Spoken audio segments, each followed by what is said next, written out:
ओम नमः शिवाय, जय माता दी। मैं सोनी पांडे, संजीवनी साधक, रेकी ग्रैंड मास्टर, आप सबका स्वागत करती हूँ अपने इस यूट्यूब चैनल में। दोस्तों, कैसा जैसे कि इसके पहले कई बार मैंने अपने वीडियो के माध्यम से रेकी के बारे में काफ़ी कुछ साझा करने की कोशिश की है। आज एक नई चीज़ मैं आप लोगों को रेकी के साथ कनेक्ट करना चाहूँगी और मुझे उम्मीद है कि ये चीज़ सुन के भी आप लोगों को बहुत ही मज़ा आने वाला है, अच्छा लगेगा। क्योंकि रेकी आज किसी पहचान की ज़रूरत नहीं है, उसकी मोहताज नहीं है। हम सब जानते हैं कि रेकी एक हीलिंग मोडालिटी है, एक स्पर्श चिकित्सा है और इसी के साथ-साथ हमने ये भी सबने अनुभव किया, जो भी रेकी मास्टर्स हैं, जिन्होंने कभी भी किसी भी तरह से हीलिंग वर्ड से उनका कनेक्शन है कि रेकी हीलिंग सिर्फ़ फ़िज़िकल बॉडी पे नहीं, आपके मेंटल, इमोशनल और आपके कार्मिक, आपके जो जन्म जन्मांतर के जो प्रारब्ध होते हैं उन पे भी काम करती है अगर आप उसकी रेगुलर प्रैक्टिस करते हैं। रेकी के साथ जीव जंतु, पशु पक्षी, हर चीज़ का उपचार हमने सीखा है, देखा है, करते हैं। अब मैं एक चीज़ आपको ऐसी बताने जा रही हूँ आज कि रेकी से आप लिविंग ही नहीं, नॉन लिविंग चीज़ों का भी उपचार कर सकते हैं। कैसे? दोस्तों, हर एक चीज़ में ऊर्जा है, विद्युत है। हम सबको पता है कि ये जो हमारे इलेक्ट्रॉनिक्स, स्पेशली इलेक्ट्रॉनिक्स हैं, ये भी एक ऊर्जा से चल रहे हैं, बिजली से चल रहे हैं, विद्युत से चल रहे हैं। तो चाहे आपका फ़ैन हो, लैपटॉप हो, मोबाइल हो, कोई भी इलेक्ट्रॉनिक गैजेट हो, जब आप उसमें रेकी का प्रवाह करते हैं, तो डेफ़िनेटली कोई ना कोई बदलाव आपको वहाँ पे देखने को मिलेगा। अब इसके बारे में थोड़ा आगे चर्चा करूँगी, पहले एक विज्ञान समझ लेते हैं कि ऐसा कैसे हो सकता है। एक विज्ञान समझने की कोशिश करते हैं कि देखो, जब कोई भी चीज़ हम तोड़ते जाएँ तो लास्ट में कहाँ पहुँचते हैं? अणु, एटम। और हम सब जानते हैं कि एक एटम के अंदर ज़बरदस्त एक इलेक्ट्रॉन घूम रहा है। तो इलेक्ट्रॉन जब घूमता है तो इतनी स्पीड से घूमता है इलेक्ट्रॉन कि वहाँ पे कोई ना कोई डेफ़िनेटली एक कंपन, एक वाइब्रेशन होता है। अब इसी वाइब्रेशन कंपन को हमारे ऋषि मुनियों ने ध्यान की गहराई में अनुभव किया था। तो उन्होंने डिक्लेयर किया था, कर कर में भगवान है, हर एक में राम रम रहा, some force is vibrating in everything. अब इसी जो है सिद्धांत को हमारे वैज्ञानिकों ने, अल्बर्ट आइंस्टाइन जैसे लोगों ने क्या बोला, E is equal to M C square, like everything is energy and that is vibrating in certain frequency. यानी संजीव निर्जीव का भेद मिटा दिया। उन्होंने कहा हर चीज़ संसार में एक सर्टेन लेवल पे तरंगित हो रही है, वाइब्रेट हो रही है। अब इसी को निकोला टेस्ला जैसे वैज्ञानिकों ने बोला कि ब्रह्मांड के रहस्य जानने चाहते हैं तो एनर्जी, फ्रीक्वेंसी या फिर वाइब्रेशन के रूप में पहचाने। ठीक है। अब हमारे विज्ञान की मानो या अध्यात्म की मानो, सब ने कहा कि सारा संसार तरंगों का जाल है। देखो, मेरा देखना क्या है? तरंग, सुनना तरंग, आवाज़ तरंग, आपके कानों तक मेरी आवाज़ जा रही कैसे? तरंगों के रूप में। ये जो हमारा वाईफाई का कनेक्शन है, इसका जो ये कनेक्टिविटी का जाल है, ये क्या है? एक तरंग है। एक बॉडी डेड बॉडी हो गई, क्या निकला उस शरीर से कि शरीर मृत हो गया? तरंग, जो सूक्ष्म तरंग, दिखता नहीं। सारा संसार सूक्ष्म तरंगों का जाल है, दिखता नहीं। हम सब दिखते हैं ऐसे, but we are some total of this vibration. इन सारे तरंगों का जोड़ है हम सब के अंदर इलेक्ट्रॉन, न्यूट्रॉन, प्रोटॉन मौजूद है, जिसको ईश्वर ने बोला, साइंस ने बोला, हर एक लिविंग नॉन लिविंग में यही इलेक्ट्रोमैग्नेटिक पावर प्रभावित करती है, विद्यमान है। हमारे ऋषि मुनियों ने इसको जाना था ना बहुत पहले। हर चीज़ की पूजा करना सिखाया हमें इसलिए, यानी कि अच्छे भाव का आदान प्रदान करना। कोई भी पूजा करके भगवान को खुश नहीं कर रहे। सारी पूजाएं हमारे आपके मनुष्यों के विकास के लिए होती है, आसपास के वातावरण के विकास के लिए होती है। इसलिए उन्होंने हमें धरती की पूजा, वृक्ष की पूजा, जानवर की पूजा, अस्त्र शस्त्र की पूजा, किताब की पूजा, वाहन की पूजा, हिमालय की पूजा, जीव जंतु की पूजा, घर की पूजा, कोने कोने की पूजा, कुछ छोड़ा नहीं उन्होंने। हर चीज़ की पूजा करना सिखाया और हर चीज़ के लिए हमने देवी देवता वर्ड यूज़ किया, ऊर्जाओं को, क्योंकि हर चीज़ में ऊर्जा है। ये भारत में ही संभव है। हमारे भारत के प्रधानमंत्री जब संसद भवन में गए तो चूमा, संसद भवन में जाके स्टेज कलाकार जाके स्टेज को चूमते हैं। ये प्रथा कहीं परंपरा आपको नहीं मिलेगी।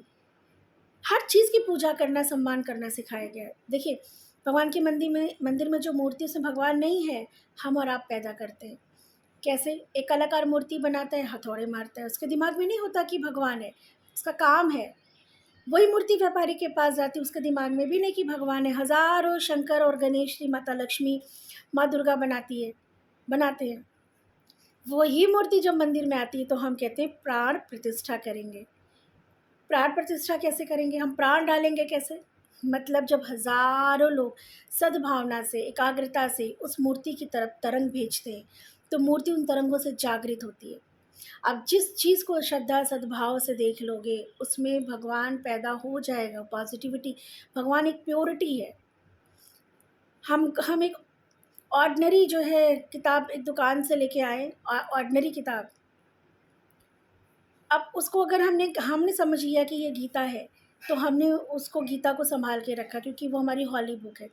पर अगर किसी को नहीं पता तो पन्ने फाड़ भी सकता है, क्योंकि हमारी श्रद्धा है उसमें, हम उस ज्ञान को जानते हैं।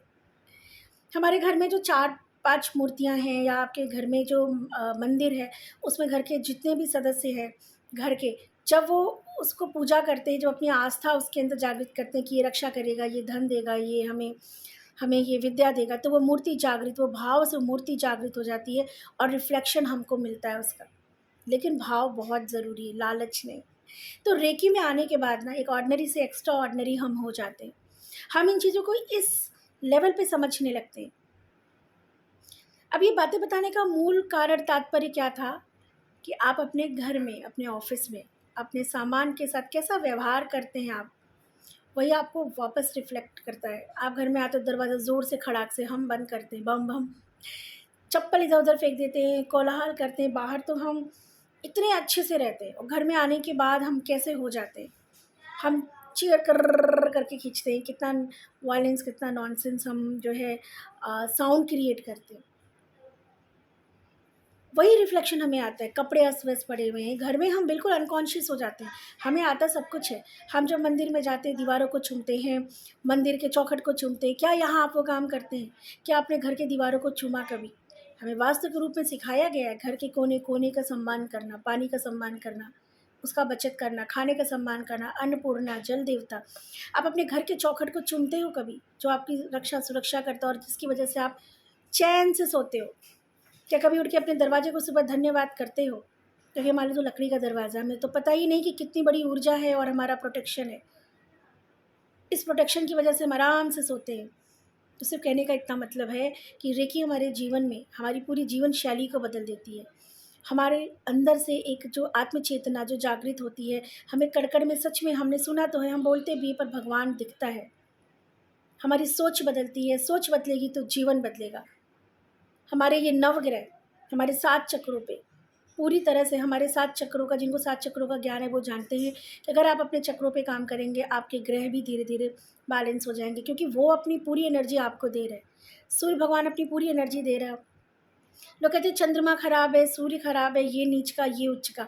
वो तो अपनी जगह अपने सर्टेन दूरी पे घूम रहे हैं। हमारा जो एनर्जी जो रिसीविंग सेंटर है चक्रास के रूप में, एंडोक्राइन सिस्टम के रूप में, वहाँ पे प्रॉब्लम है। तो जब रेकी में आते हैं, रेकी से आप अपने संबंध, अपने रिश्ते, अपना घर का वास्तु, नवग्रह, अपना स्वास्थ्य, शारीरिक, मानसिक, भावनात्मक रूप में हर तरह से आपका विकास होता है। आध्यात्मिक और भौतिक दोनों प्रगति होती है क्योंकि दोनों का बैलेंस होना बहुत ज़रूरी है। कभी-कभी आध्यात्मिक उन्नति और ज्ञान ना होने से भौतिक जीवन में तो बहुत ऊँचाई पे होते हैं, पर कभी कुछ दोस्त तो ऐसा भी हो जाता है जहाँ पे हम एक चमत्कार की उम्मीद करते हैं।